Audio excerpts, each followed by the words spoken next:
सर्वेभ्यो नमो नमः। देववाणी संस्कृतम ई गुरुकुलम में आप सभी महानुभावों का हार्दिक अभिनंदन है। मित्रों, थोड़ी देर के लिए मैं आपके साथ लाइव उपस्थित हुआ हूं।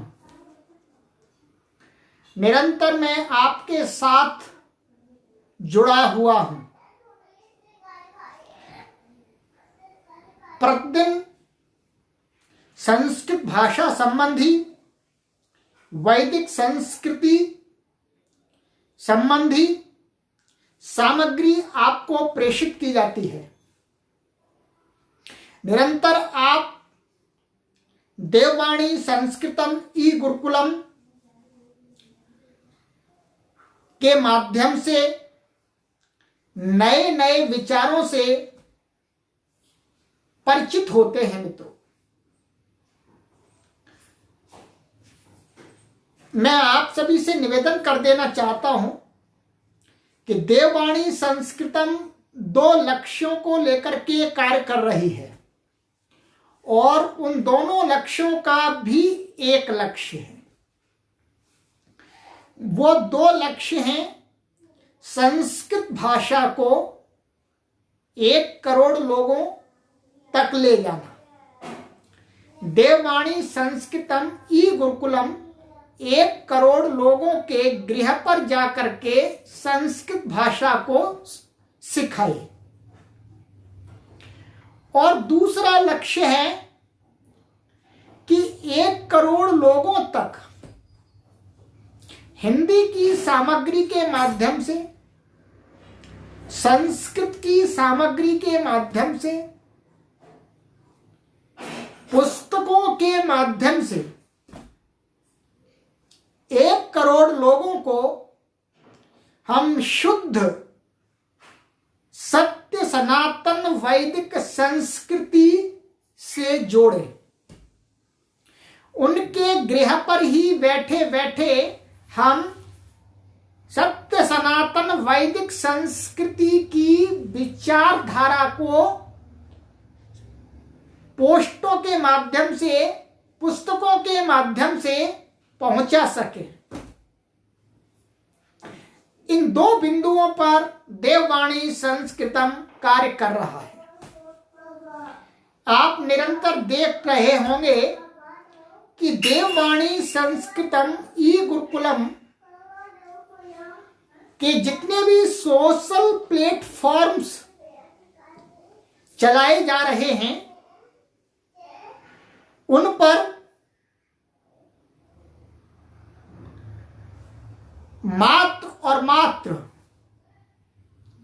इसी प्रकार की सामग्री को शेयर किया जाता है, ज्ञानवर्धक। और मित्रों, हमारा जो लक्ष्य है कि हम 1 करोड़ लोगों को संस्कृत सिखाएंगे। कभी कभी हमारे मित्रों को ऐसा लगता है कि आचार्य श्रवण जी 1 करोड़ लोगों को कैसे संस्कृत सिखा देंगे अकेले। 1 करोड़ लोगों को अकेले कैसे संस्कृत सिखा देंगे?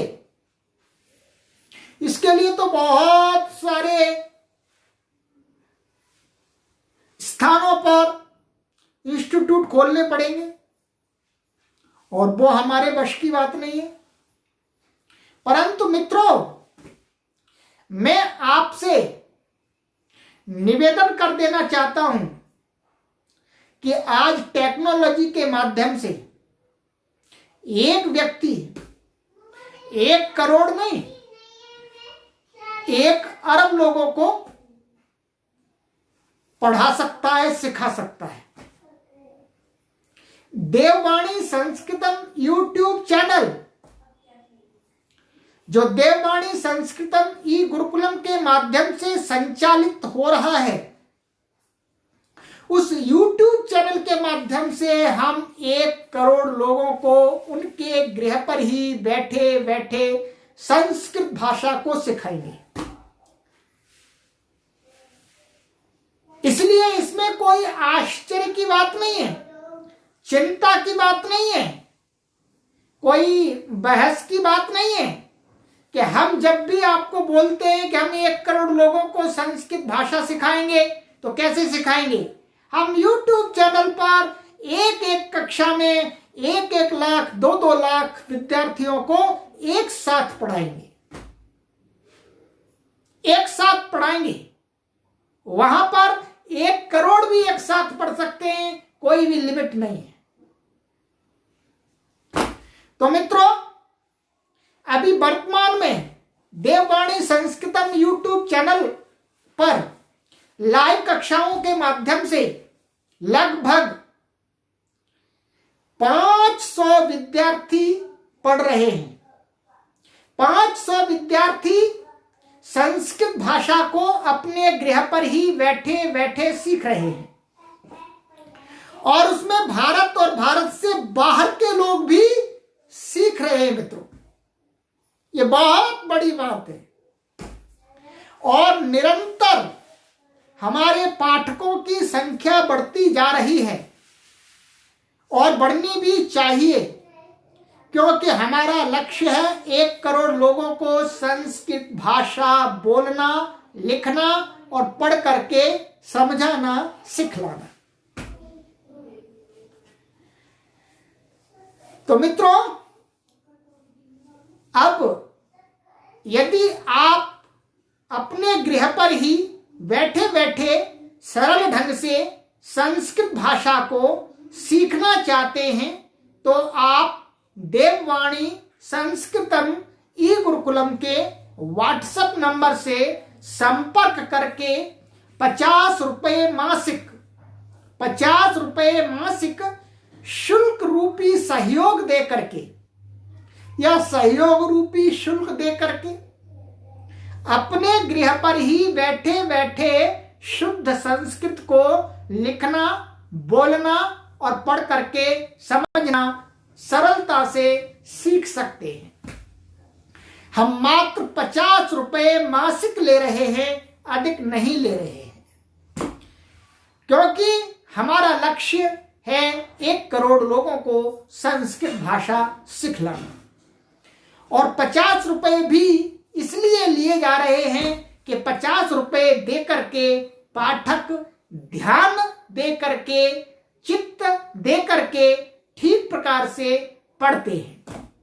हम उनसे पैसे नहीं ले तो वो ठीक प्रकार से नहीं पढ़ते हैं, वो महत्व नहीं देते हैं। इसलिए हमने थोड़ा सा शुल्क रखा है, जिससे पाठक भी मन लगा करके, एकाग्र हो करके, ध्यान दे करके पढ़े, और हमारी ये गतिविधियां भी चलती रहें और गतिविधियों में वृद्धि होती रहे। हम अपना सोशल नेटवर्क में और भी गुणवत्ता ला सके आपके सहयोग से। ठीक है, ये 50 रुपये हम आपसे कुछ भी नहीं ले रहे, कुछ भी नहीं ले रहे, परंतु इस 50 रुपये से बहुत बड़ा कार्य होने जा रहा है। संस्कृत भाषा को विश्व पटल पर स्थान दिलाने के लिए एक प्लेटफॉर्म तैयार किया जा रहा है, जिसमें आप सभी का महान योगदान है। ये कार्य मेरा नहीं है, ये सभी का कार्य है। तो मित्रों, जिनको भी पढ़ना है वो पढ़ेंगे। अब आइएगा, मैं लाइव आया हूं तो मैं आपके साथ में संस्कृत का कुछ विषय भी आपके साथ शेयर करूं। तो मित्रों, आज आपके लिए मैं लेकर के आया हूं, ये छोटी सी पुस्तक है संस्कृत की। इसमें छोटी छोटी स्टोरी हैं, कथाएं हैं पंचतंत्र की। ये पुस्तक आपको ये पब्लिकेशन से छपी हुई है, पतली सी पुस्तक है, ये पतली सी पुस्तक है मित्रों। ये संस्कृत भारती के कार्यालय से आपको कहीं से भी मिल सकती है। ठीक है, पतली सी। तो आइएगा, आज हम इसमें से एक छोटी सी कथा पढ़ते हैं। संस्कृत में कथा है, परंतु हम आपको उसकी हिंदी भी बतलाएंगे। ठीक है, आपको लगता है ये अच्छी बात है, अच्छी बातों का प्रचार हो रहा है तो आप सभी शेयर भी कर सकते हैं। ये आपका कर्तव्य है। हम अपना कर्तव्य कर रहे हैं, आप अपना कर्तव्य करते रहिएगा। और शेयर नहीं करनी है तो मत कीजिएगा। आपको ऐसा लगता है जी कि अच्छी बातों का प्रचार प्रसार नहीं होना चाहिए तो मत कीजिएगा। चलिएगा, मैं आपके साथ एक छोटी सी कहानी है, त्रयः धूर्ताः। त्रयः धूर्ताः, ये कहानी है, आपको ऐसे नहीं दिखेगी। 3 धूर्त माने 3 दुष्ट लोग, ठग लोग, धूर्ताः, त्रयः धूर्ताः, 3 ठग लोग, धूर्त लोग। उनकी ये कहानी है कि धूर्त कैसे सज्जन लोगों को ठग लेते हैं। तो ये छोटी सी कहानी हमें एक शिक्षा भी देगी और ठगों से बचने में सहायता भी करेगी। ध्यानपूर्वक सुनिएगा। कस्मिंश्चित् ग्रामे मित्र शर्मा नाम ब्राह्मणः आसीत्। कहते कस्मिंश्चित् ग्रामे माने किसी एक गांव में मित्र शर्मा नाम का एक ब्राह्मण व्यक्ति रहता था। एक ब्राह्मण था, उसका नाम था मित्र शर्मा। तो वो रहता था। स अतीव निर्धनः, और वो बहुत गरीब था, निर्धन था। ये कहानी मैं अपनी तरफ से नहीं कह रहा जी, इसमें जो लिखा है उसको पढ़ के सुना रहा हूं। ठीक है, कहानी का अर्थ होता है कि जो कभी हुई नहीं है परंतु हमेशा होती रहती है। ठीक है, ये कहानी हम क्यों पढ़ते हैं, क्यों पढ़ाते हैं, इसका तात्पर्य होता है कि हम अच्छाइयों में प्रवेश करें और बुराइयों से हटें। मुख्य रूप से कथाओं का निर्माण, जो स्टोरीज होती हैं, उनकी कल्पना इसी के लिए की जाती है कि मनुष्य अच्छाइयों को धारण करे और बुराइयों को छोड़े। तो कहते हैं स अतीव निर्धनः, वह बहुत ही निर्धन व्यक्ति था। कदाचित सह ग्रामांतरम गतवान्। कदाचित का अर्थ होता है कभी, किसी एक समय में। ठीक है, जब कदाचित बोलेंगे संस्कृत में, कदाचित मीन्स व्हेनेवर, कभी भी। तो कभी एक समय में सह माने वह ब्राह्मण मित्र शर्मा नाम का ग्रामांतरम गतवान्, किसी दूसरे गांव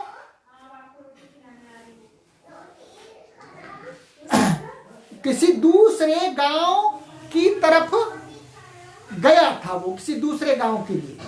ठीक है,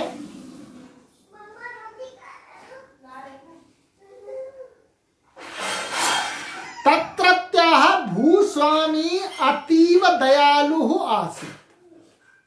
वो जिस गांव को गया था वहां का जो मुखिया था, भूस्वामी माने वहां का प्रधान, मुखिया, वो बहुत दयालु था।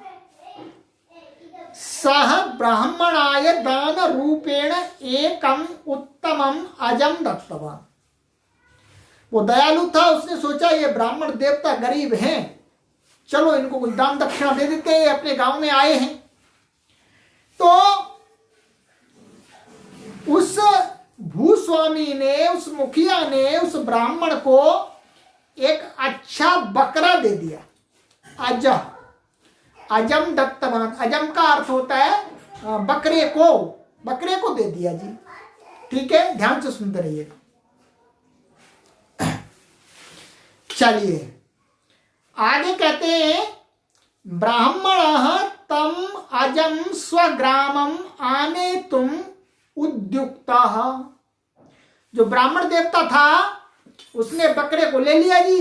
उस मुखिया ने बकरा दिया, उसने कहा लाओ जी, बहुत अच्छी बात है, हमारी कुछ काम आ जाएगा। तो उस ब्राह्मण ने उस बकरे को ले लिया और ले करके अपने गांव की तरफ चलने के लिए तैयार हो गया। ठीक है, कहते परंतु अजाह मार्गे इतस्ततः धावितुम आरब्धवान। जब वो उस गांव से अपने गांव की तरफ बकरे को लेकर के चलने लगा तो क्या हुआ, जो बकरा था वो इधर उधर भाग रहा। बकरा जब हम ले चलते हैं तो कभी इधर भागता है कभी इधर भागता है। बकरी अर्थात बकरे की जाति ऐसी होती है कि वो कभी इधर तिनके खाती है कभी उधर तिनके खाती है कभी उधर तिनके खाती है, वो एक जगह नहीं चर सकती। तो जब वो ले जा रहा तो बकरा कभी इधर उधर भाग रहा था। अतः ब्राह्मणाः तम अजम स्कंधे निधाय ग्रामाभिमुखम प्रस्थितः। तो उस ब्राह्मण देवता ने सोचा, अच्छा जी ऐसा करता हूं, बकरे को ये इधर उधर भाग रहा है, इसको अपने कंधे पर रख लेता हूं जी। तो उसने अपने कंधे पे रख लिया, कंधे पर रख लिया जी उसने, और अपने गांव की तरफ चल पड़ा। चलो भाई अपने घर चलते हैं। तेन एव मार्गेण त्रयः धूर्ताः आगच्छन्ति स्म। तेन माने जिस मार्ग से वह ब्राह्मण जा रहा था उसी मार्ग से क्या है, 3 धूर्त लोग भी आ रहे थे। वो जा रहा था उधर से 3 धूर्त लोग आ रहे थे जी। ते ब्राह्मणम अजम च दृष्ट्वा परस्परम चिंतितवन्तः। उन तीनों धूर्तों ने, ठगों ने उस ब्राह्मण को देखा और ब्राह्मण के कंधे पर जो बकरा था उसको देखा जी। दोनों को देख करके विचार करने लगे, सोचने लगे जी क्या करना चाहिए। कथंचित एतम ब्राह्मणम वंचयित्वा अजम अपहरामयति। ऐसा सोचने लगे वो कि भाई इस ब्राह्मण को ठग करके इससे बकरा कैसे भी लेना चाहिए। ऐसे सोचने लगे तीनों ठग, भाई इसको ठगना चाहिए ब्राह्मण को और बकरा इसको ले लेना चाहिए, इससे अपने काम आएगा जी।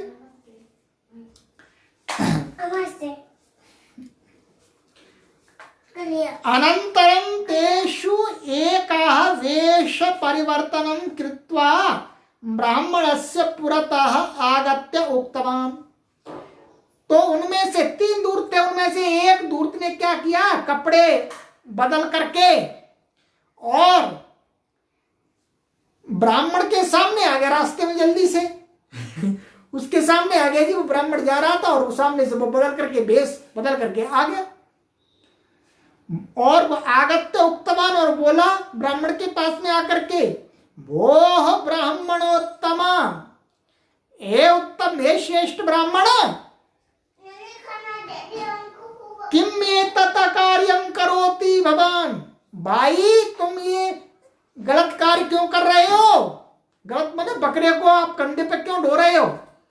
आप तो ब्राह्मण हैं, आपको शास्त्र पढ़ना चाहिए, यज्ञ हवन करना चाहिए, आप इस बकरे इसको क्यों ढो रहे हो। शुनकम वहति किल। और क्या बोला उसने, बकरा नहीं बोला उसको, उसने बोला शुनकम वहति किल। भाई तुम निश्चित ये क्या कर रहे हो, कुत्ते को ढो रहे हो। बकरे को वो ठग क्या बोलने लगा, कुत्ता। तो शुनकम वहति किल, क्या बकरे को वो कुत्ते को ढो रहे हो क्या। एतादृशं लोक विरुद्धं कार्यं न करणीयम। ये ब्राह्मण तुमको लोक के विरुद्ध ऐसा कार्य नहीं करना चाहिए।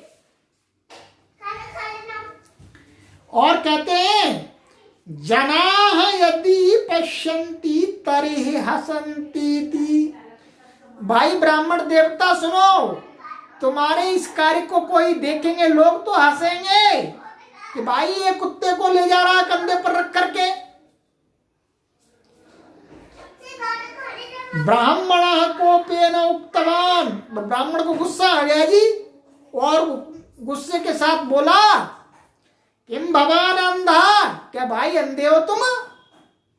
अजम शुनका इति वदति किल भवान इति। अरे इस बकरा है ये बकरा, बकरे को कुत्ता बोल रहे हो तुम, अंधे हो क्या? ब्राह्मण ने कहा उसको ठग को, कोपम न करो तु श्रीमन। तो वो ठग बोला जी गुस्सा मत कीजिए ब्राह्मण देवता, गुस्सा मत कीजिए जी, भगवान यथा इच्छति तथा ही करो तू, जैसी आपकी इच्छा वैसा ही करो। देखो जी ठग कितना मीठी वाणी बोलता है। ब्राह्मण को गुस्सा आ गया, परंतु ठग ने क्या उसको फिर दोबारा निवेदन पूर्वक कह दिया, ये ठीक है जी, जो करना है करो। भवतः स्कंधे स्थितः तो शुनकः एव न तु अजः इति उक्त्वा स धूर्तः गतवान्। और वो जो ठग था उसने कहा भाई देखो तुम कुछ भी कहो, तुम्हारे कंधे पर ये कुत्ता है, और ऐसा कहकर के वो अपना रास्ते पे चल पड़ा जी ठग। किंचित कालानंतरम द्वितीयः धूर्तः आगतवान्। और थोड़ी दूर वो ब्राह्मण देवता चला उस बकरे को लेकर के कंधे पर, तो आगे से एक और धूर्त आ गया जी। सह ब्राह्मणम दृष्ट्वा आश्चर्यम अभिनयन पृष्ठवान।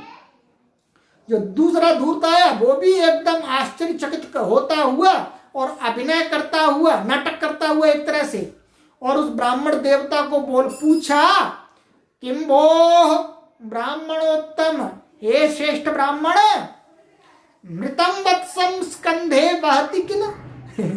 भाई तुम ये मरे हुए बछड़े को, वत्स माने बछड़ा और मृतम माने मरे हुए बछड़े को ढो रहे हो तुम। एक तो शास्त्र विरुद्धम न वा, क्या ये शास्त्र के विरुद्ध कार्य नहीं है क्या? किमर्थम भवान एवं करोति, भाई मरे हुए बछड़े को क्यों ढो रहे हो, क्यों इस कंधे पर लाद रहे हो, भाई इस गलत कार्य को क्यों कर रहे हो? इतनी ऐसा उस दूसरे ठग ने आकर के कहा उसको।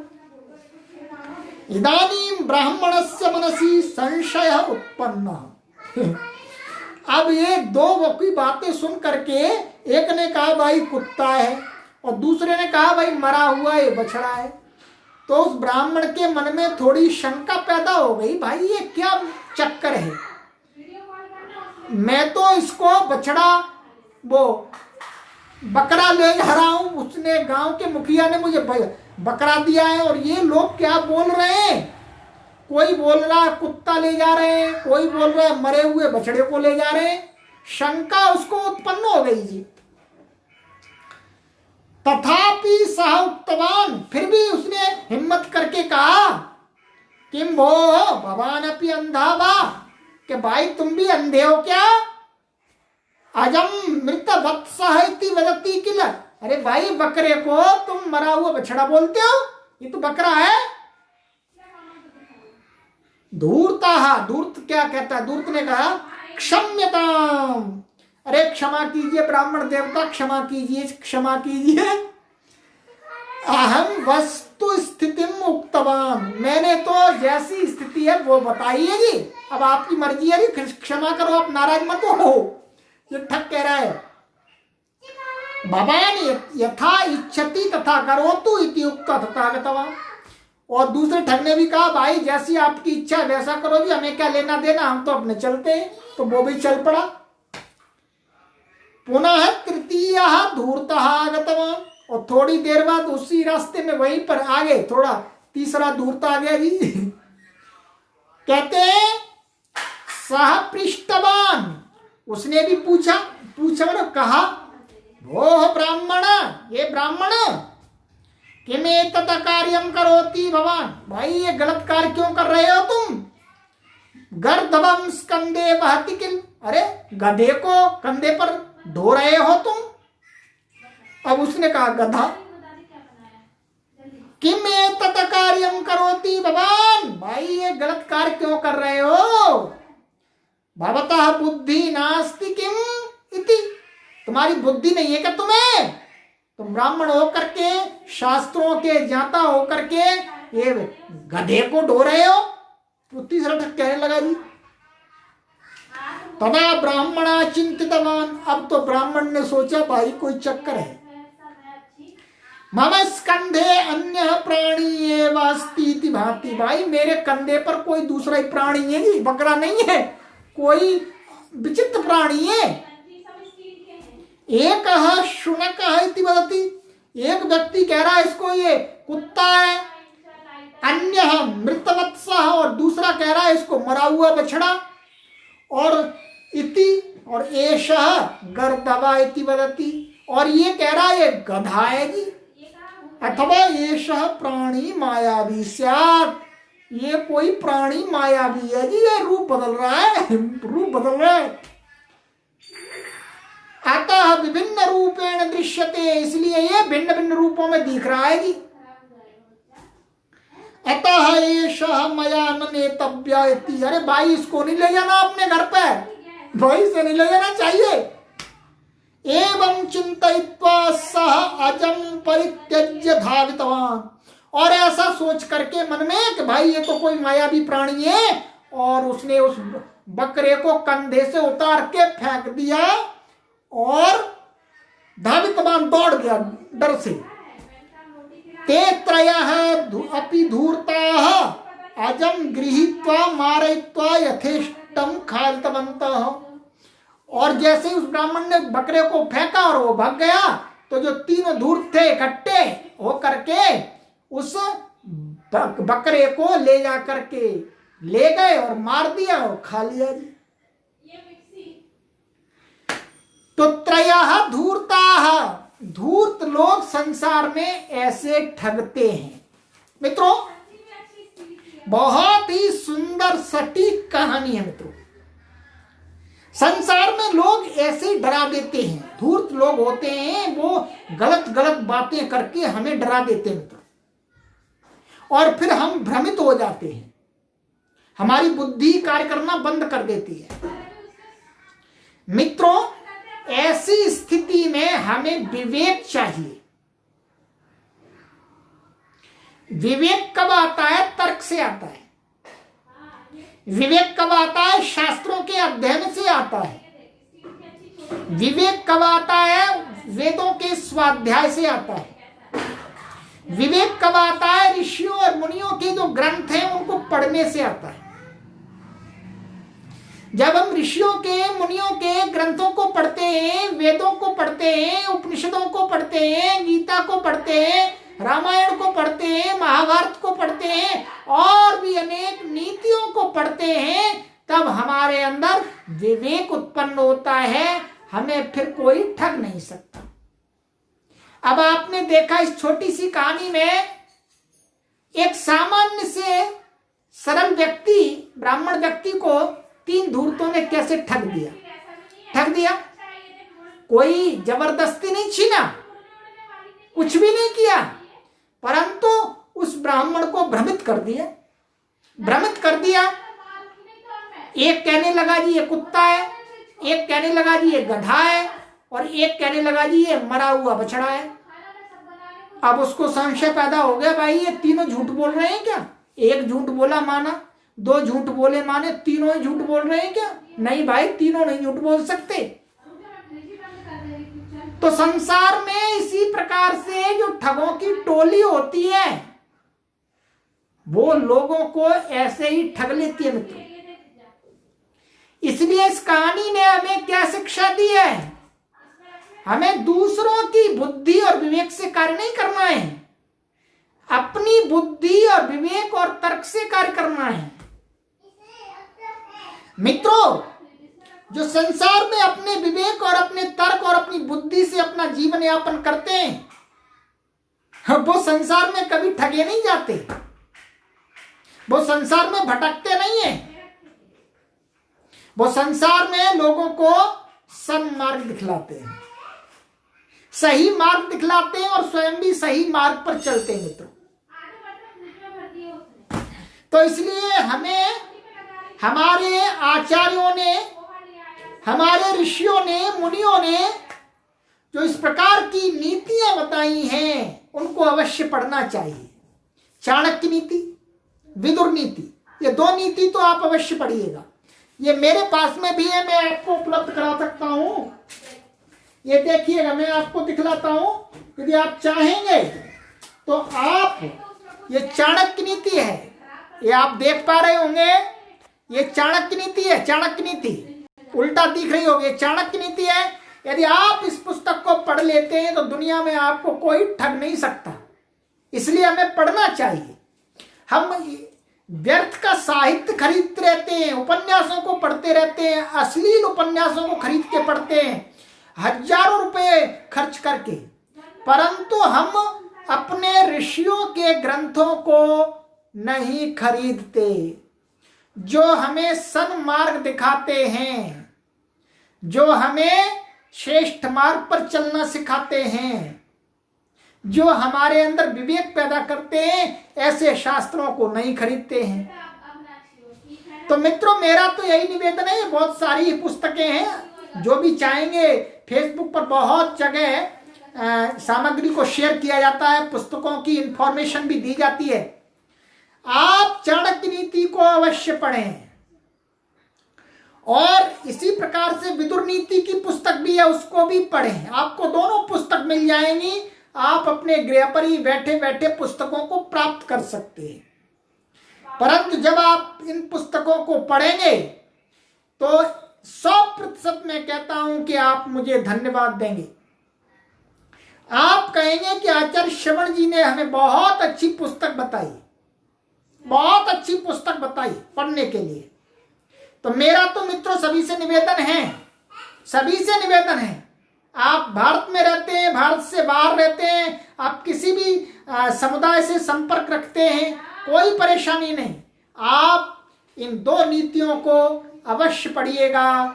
आप अपने अंदर उस गुणवत्ता को प्राप्त कर लेंगे, उस तर्क को प्राप्त कर लेंगे। दुनिया में कोई भी आपको ठग नहीं सकेगा, कोई भी आपको बहका नहीं सकेगा मित्रों। मेरा तो यही कहना है। और आप चाणक्य, आचार्य चाणक्य जी को जानते होंगे, ठीक है, जो महान नीतिज्ञ, तो उनको पढ़ना चाहिए। तो उनका ये एक ग्रंथ भी है, चाणक्य नीति, एक कौटिल्य शास्त्र भी है। तो आपसे मैं यही निवेदन करता हूं, आप देववाणी संस्कृतम ई गुरुकुलम से जुड़े रहिएगा और इससे पूरा लाभ लेते रहिएगा और अन्यों को भी जोड़िएगा। हमारा जो लक्ष्य है 1 करोड़ लोगों को यहाँ पर जोड़ करके उनको सामग्री प्राप्त कराना, ठीक है। ये हम इस ध्येय को लेकर के चल रहे हैं। और मित्रों, हमें बहुत प्रसन्नता है कि देववाणी संस्कृतम ई गुरुकुलम के 18 सोशल प्लेटफॉर्म चलाए जा रहे हैं। उन पर प्रतिदिन लगभग 250 से 300 लोग नए जुड़ जाते हैं। ये बहुत बड़ी उपलब्धि है मित्रों। बड़े बड़े इंस्टीट्यूट भी 200-250 नए लोग नहीं जोड़ पाते।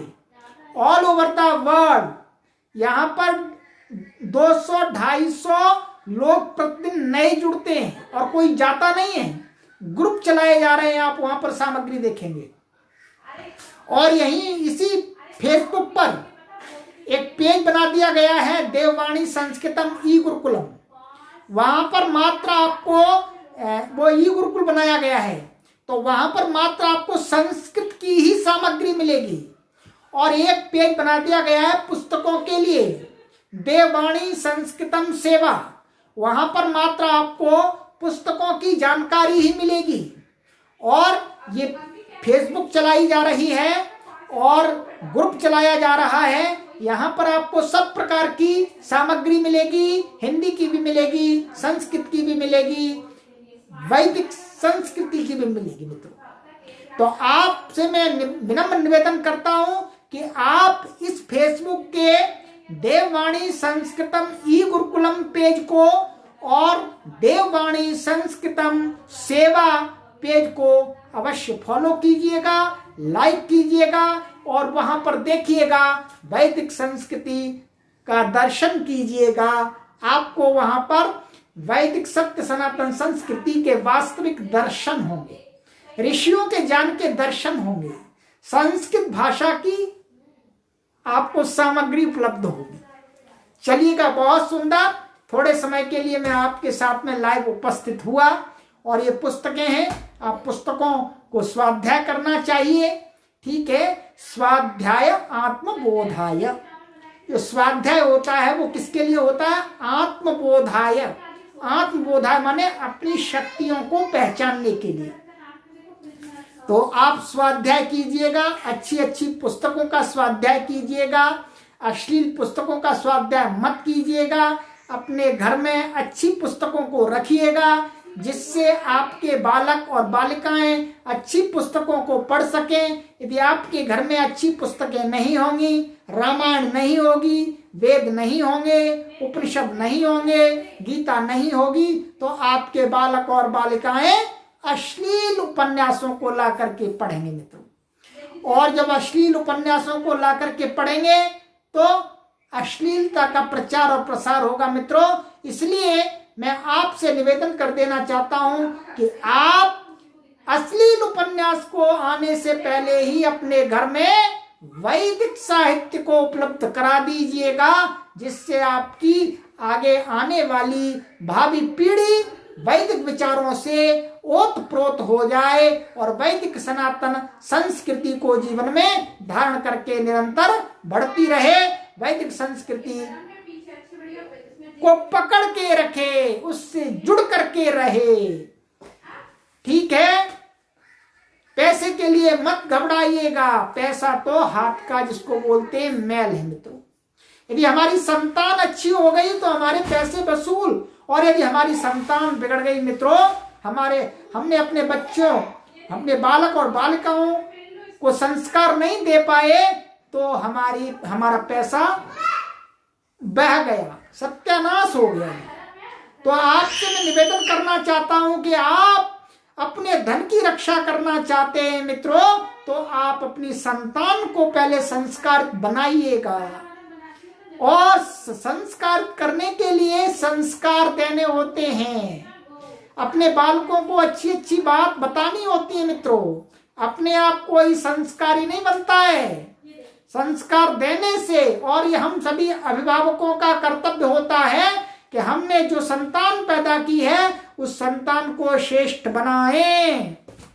तो आपकी संतान श्रेष्ठ बने, आप वैदिक मार्ग पर चलते रहें, आप ऋषियों की सनातन संस्कृति को अपने घर में जीवित रखें, आपके घर में वेद की ज्योति जलती रहे। इसके लिए हम चाहेंगे आप वैदिक साहित्य को अपने घर पर ही बैठे बैठे देववाणी संस्कृतम ई गुरुकुलम के माध्यम से प्राप्त करें और स्वाध्याय करें, और स्वाध्याय आत्मबोधाय, और अपनी आत्म शक्तियों को पहचाने। चलिएगा, इतना मेरा निवेदन है मित्रों। और मैं आपसे निवेदन कर देना चाहता हूं, यदि आप मेरे कार्यों की सराहना करते हैं, आप मेरे कार्यों को समाज के लिए हितकारी अनुभव करते हैं, तो आपका प्रेम और आपका समर्थन मुझे चाहिए। इस प्रेम और समर्थन के लिए आप देववाणी संस्कृतम YouTube चैनल को सब्सक्राइब अवश्य कीजिएगा। यही आपका मेरे लिए प्रेम है और यही आपका मेरे लिए समर्थन है। यही आपका प्रेम और यही आपका समर्थन इस वैदिक संस्कृति को, संस्कृत भाषा को विश्व पटल पर स्थापित करेगा। आपकी यह छोटी सी शक्ति महान शक्ति का स्वरूप धारण करेगी। मित्रों, आप सभी को प्रणाम करता हुआ अपनी वाणी को विराम देता हूँ। सर्वेभ्यो नमो नमः।